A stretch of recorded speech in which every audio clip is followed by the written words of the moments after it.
मौसमी लिखती हैं, sometimes we are aware of our actions or emotions but due to high intensity we fail to channelise them.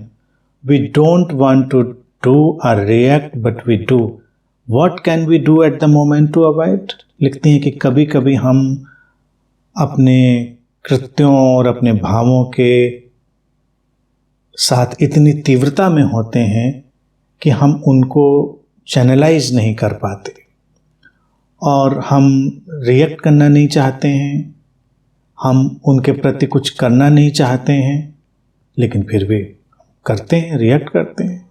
तो क्या करें उस क्षण में उसको अवॉइड करने के लिए. Don't do anything, let the events happen, let the emotions happen. तुमने लिखा है कि we don't want to do और react. Reaction happens, action happens. इसी को तो देखना है ना मौसम. अब तो तुमने मरने का अनुभव भी कर लिया. मरे हुए लोग क्या करते हैं, कभी सोचो. आगे से कभी कोई घटना हो तो अपने उस अनुभव को बीच में लाकर और शांति से देखो कि मौसमी तो मर चुकी है. कौन प्रतिक्रिया करेगा. और अगर प्रतिक्रिया हो भी गई तो मुर्दे करते होंगे प्रतिक्रिया. हम क्या जाने, हमें क्या पता. ये तो हमने एक कॉपी बुक स्टाइल पढ़ा था कि जो मर जाता है वो कुछ करता नहीं, बिल्कुल पड़ा हुआ है, लेकिन होता होगा. तो वस्तुतः क्या होता है कि जो भावनाएं हैं, कृत्य हैं, रिएक्शंस हैं, वो भी घट रहे होते हैं. उनको देखना है घटते हुए. गिल्ट इसलिए फील होता है मौसमी क्योंकि अभी ये बात पूरी तरह नहीं समझी गई है. इसको देखो, जिस दिन ये बात पूरी तरह आत्मसात हो जाएगी कि सही बात है, हो रही हैं ये क्रियाएं, प्रतिक्रियाएं, घटनाएं, तो गिल्ट चला जाएगा. गिल्ट की जरूरत नहीं रहेगी, तुम शांत रहोगे. बच्चे देखिए गिल्ट करते हैं, उनको गिल्ट में हम उनको डालते हैं. अभी आया बच्चा, खूब मोहब्बत तुमसे जताई, थोड़ी देर बाद तुम्हारे ऊपर सामान फेंक के पैर पटक के चला गया, फिर आया, फिर प्यार. तो बच्चों में अभी वो गिल्ट का फिनोमिना नहीं है.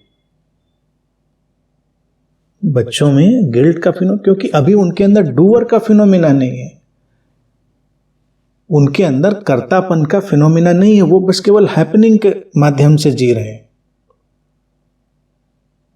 तो इसलिए ये जो अपराध बोध का तल है वो इसलिए व्यक्ति को पकड़ता है. ज्यादा से ज्यादा सहज रहो. और जैसे जब गोरख ने ये बात कही थी, योगी वही है जो मर चुका है, मरो है जोगी मरो, ये उनका प्रसिद्ध वक्तव्य है. इसका मतलब क्या है, लिव लाइक डेड. डेड का मतलब क्या है, बस माध्यम हो, जो हो रहा है उसको हो जाने दो. प्रतिक्रिया आई, एक बार गौर से देखो तो कि प्रतिक्रिया आई तो आई, नहीं आई तो नहीं आई. इसमें एक बात क्या होता है ना कि एक साइकोलॉजिकल केस एक बार उलझ गया. एक व्यक्ति था, वो घर में लेट गया, वो उसने डिक्लेयर कर दिया कि मैं मर गया हूं, मैं कोई काम नहीं करूंगा, मैं मर गया हूं, मैं लेटा हूं. लेटा रहता था. अब क्या हुआ कि भाई बोल भी रहा है, वो कह रहा है मैं मर गया हूं, मौके पे उठे खाना भी खा ले, ये सब काम कर ले. तो लोग कहें कि भाई तुम खाते हो, बोलते हो, तुम मर कहाँ गए हो. उसने कहा नहीं भाई, तुमको किसने बताया कि मरे हुए लोग खाते नहीं हैं, मरे हुए लोग बोलते नहीं हैं. मरा मैं हूं कि तुम मरे हो. मरा मैं हूं तो मैं जानता हूं कि मरे हुए लोग क्या करते हैं, मैं मर गया हूं. घर वाले लोगों को बड़ी दिक्कत. वो कहें क्या इसको समझाएं, कैसे समझाएं, तो समझने के तैयार नहीं, बिल्कुल इतना विक्षिप्तता उसकी. तो वो साइकेट्रिस्ट के पास गए. उन्होंने कहा कि देखो, साइकेट्रिस्ट ने कहा कोई दिक्कत नहीं, तो छोटी सी बात है, हमको सिस्टम से चलना पड़ेगा, तुम लोग सिस्टम से नहीं चलो, नॉर्म से चलेंगे. तो पढ़ा लिखा इंटेलिजेंट व्यक्ति है तो उसको नॉर्म से समझाते हैं। अब वो खाने पीने वाली बोलने वाली बातें जाने दो, वो सामान्य ट्रिवियल सी बातें। तो साइकेट्रिस्ट आए, उन्होंने कहा कि तुम कैसे जानते हो कि तुम मर गए हो? उन्होंने कहा मैं मर गया हूँ, मुझे अब कुछ पता नहीं चलता, बस यही चल रहा है। तो साइकेट्रिस्ट ने पूछा कि मरे हुए लोगों में खून बहता है? उसने कहा नहीं बहता, हमने तो यही पढ़ा सुना है, मरे हुए लोगों में खून नहीं बहता, खून तो पानी हो गया उनका। साइकेट्रिस्ट की आंखें चमक गई। उसने कहा अब इसको हम बताते हैं उदाहरण से। उसने कहा पक्का यकीन है तुमको खून नहीं बहता उनके शरीर में? खून अरे मरे हुए लोगों में क्यों बहेगा, यही तो सब किताबों में लिखा हुआ है। तो साइकेट्रिस्ट ने अपना नाइफ निकाला सर्जन वाला, उसकी एक उंगली थोड़ी काटी, खून निकला, दिखाया कि देखो तुम्हारे खून निकल रहा है ना, जिंदा हो तुम। उन्हें सब किताबें झूठी हैं, क्लियर हो गया। अब वो हम तो देखिए अपने एक्सपीरियंस से चलते हैं, हम पढ़ी पढ़ाई बातों में यकीन नहीं करते। उसने साइकेट्रिस्ट को बोला आज तुमने काट के दिखाया, ये क्लियर हो गया कि मरे हुए लोगों में भी खून बहता है, सब किताबें हटा दो, वो गलत है। तो अपने लॉजिक हैं लोगों के, अगर किसी को कोई झक चढ़ गई है तो उसके अपने लॉजिक हैं, तो उस व्यक्ति में तुम अपने को फिट कर लो। मौसमी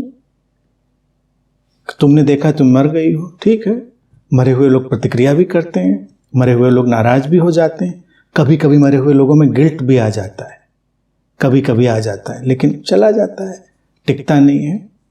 तो create your own dictionary, create your own language and your own expression. चिंता नहीं करो, ये जो ज़्यादा पकड़ने की कोशिश करोगी ना तो मुश्किल होती है। बच्चों की तरह बी चाइल्ड लाइक, बच्चों की तरह रहो,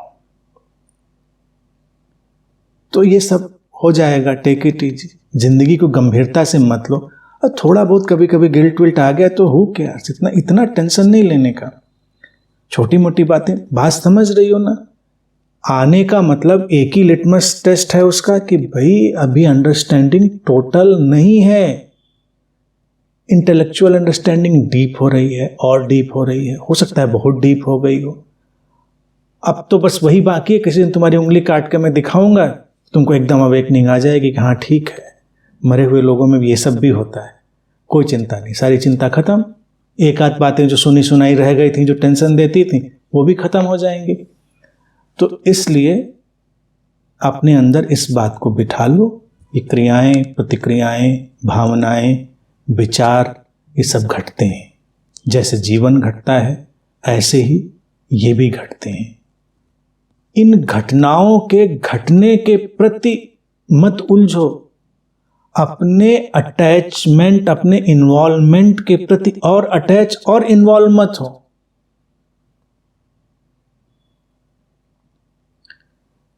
किसी बात के इन्वॉल्वमेंट में प्रॉब्लम नहीं है, उसके इन्वॉल्वमेंट जो घटा है उसके इन्वॉल्वमेंट में, उसमें और शामिल हो जाने में समस्या होती है।